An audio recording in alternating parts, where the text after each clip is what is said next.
Welcome.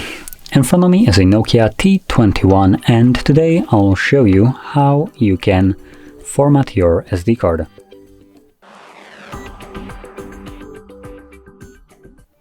So to get started, let's open up Settings.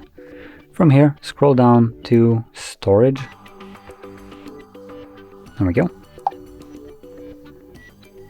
And in the field where you see this device, tap on it. And this will extend the list right here, giving you also option for SD card. Click on it. You want to select these three dots in the corner and select Format. It brings up a message letting you know that formatting will remove all the data from your card. So if you have anything on it that you would like to keep, make a backup copy of it before you begin. Otherwise, it will be lost permanently and this cannot be undone. From there, we're going to select Format SD card. As you can see, it's formatting it. It only takes a couple seconds, should be right about done.